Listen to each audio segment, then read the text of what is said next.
Mungu anazungumza katika kitabu cha Ezekiel sura ya 36 mstari wa 22 na ule mstari wa 23. Mungu anasema atawatakasa na kuwakomboa wana wa Israeli, si kwa ajili yao, sio kwa ajili ya wana wa Israeli. Atawakomboa na kuwatakasa kwa ajili ya jina lake takatifu. Katika kitabu cha Zaburi sura 25 mstari wa 11, tunamwona mfalme Daudi katika maombi yake akiwa anamuomba Mungu. Anasema mfalme Daudi, Bwana, kwa ajili ya jina lako unisamee uovu wangu, maana ni mwingi.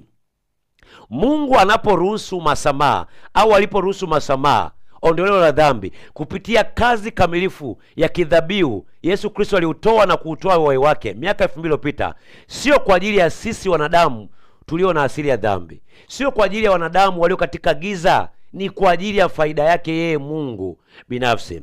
Biblia inasema kitabu cha Wafilipi sura ya 2 mstari wa 5 hadi wa 11, anasema kwamba yeye aliye Mungu, aliye sawa na Mungu, alijishusha katika kiwango cha mwanadamu wa kawaida, akakana mwanadamu wa kawaida ili aweze kumkomboa huyo mwanadamu wa kawaida. Alikuwa ni mnyenyekevu, alijishusha kama yeye sio Mungu na akajifanya ni mwanadamu wa kawaida ili kumkomboa mwanadamu mwenye mwili. Anasema katika kitabu cha Yohana sura ya 15 mstari wa 16, nitakusomea.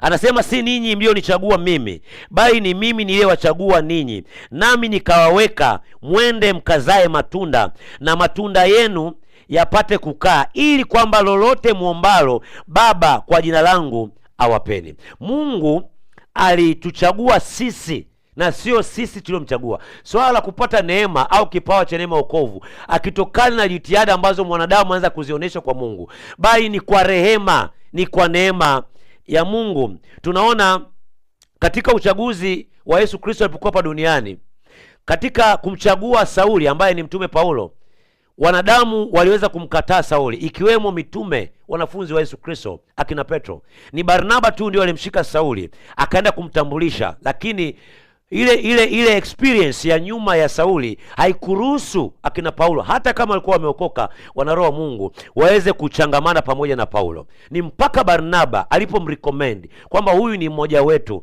naye ana kipawa cha neema wokovu, ikimaanisha kwamba Mungu haangalii mambo ya nyuma.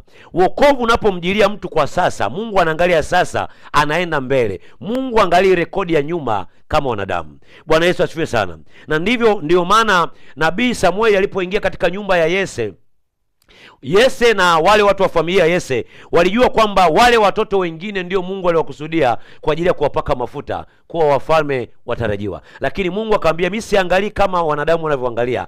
Alimtaka Daudi, yeye ambaye asiyedhaniwa na alidharauliwa na kuwekwa mbali, wala hakuingia katika mawazo ya baba yake, kwamba yeye Mungu ndio aliyemchagua. Kwa tunajifunza kwamba jicho la Mungu linaangalia vile ambavyo rehema zake zinavyotaka ziwe ndani ya maisha ya mtu. Na ndio maana Mungu anamchukua yule mnyonge na kumsailisha ili aweze kujitukuza, na sio katika sifa wala vigezo na matakwa ya kibinadamu. Mwanzo sura ya 3 mstari wa 9, tunaona mara baada ya Adamu kufarakana na Mungu, sio Adamu alifanya jitihada ya kumtafuta Mungu, kutengeneza na Mungu. Ni Mungu ndiye alifanya jitihada akamtembelea katika bustani ya Edeni. Hata kama Adamu ndiyo aliyekosea, lakini Mungu alifanya jitihada ya kurejesha yale mahusiano.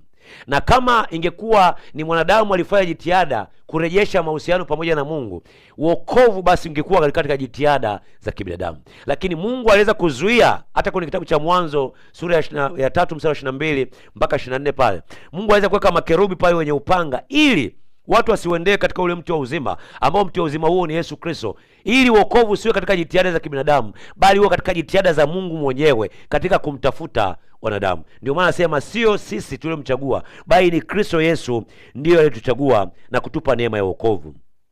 Luka sura ya 19 mstari wa 10, Yesu Kristo anasema, kwa kuwa mwana wa Adamu alikuja kutafuta na kuokoa kile kilichopotea. Mungu, lengo la kuwa mwanadamu, kuvaa mwili wa mwanadamu, sio kwa ajili ya kuhukumu, sio kwa ajili ya kunyosha vidole, ni kwa ajili ya kutafuta kilichopotea. Na dhumuni na kazi kubwa Mungu alituachia katika kitabu cha Wakorintho wa pili sura ya 5 mstari wa 18 19, tumepewa huduma ya upatanisho ndani yetu. Tumepewa neno la upatanisho. Lengo kuu ni kupatanisha wasiokuwa na Mungu, walio katika giza, kuwapatanisha nafsi zao pamoja na Mungu. Bwana Yesu asifiwe sana.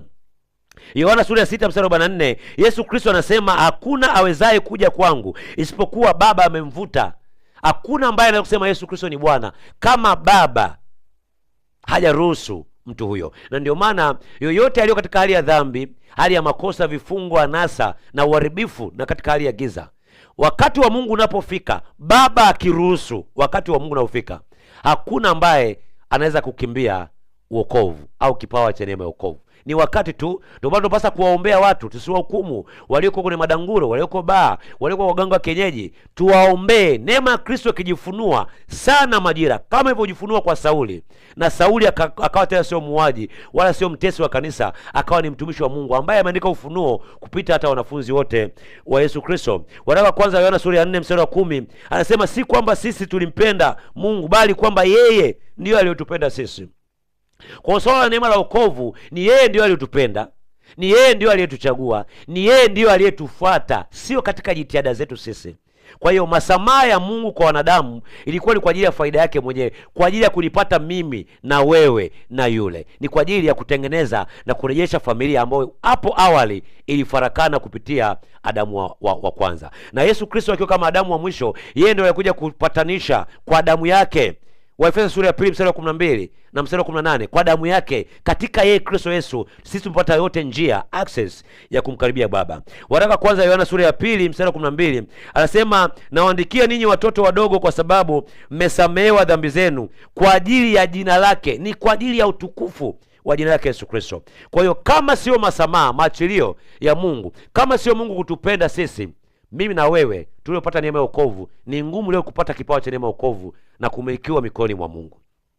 Kwa hiyo Mungu alitusamehe kwa ajili ya faida yake mwenyewe, kurejesha na kutengeneza familia yake na sisi kuwa sehemu ya familia ya Mungu. Kwa hiyo kama sisi ni watoto wa Mungu, tunapaswa kuiga na kuwa na nia hiyo hiyo ya kujishusha na kuwa na hali ya kutangaza masamaha kwa hiyo tukosea, sio kwa ajili ya faida ya wale waliotukosea, ni kwa ajili ya faida yetu sisi.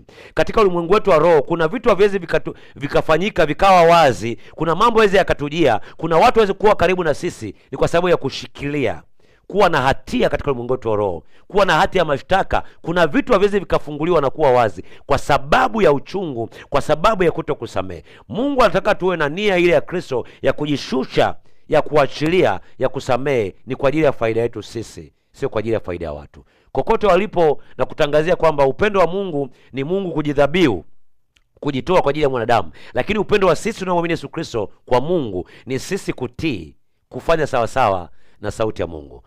Mungu akubariki sana. Jina langu naitwa Apostle Mtume Daktari Wilson Masawe. Shalom Aleichem.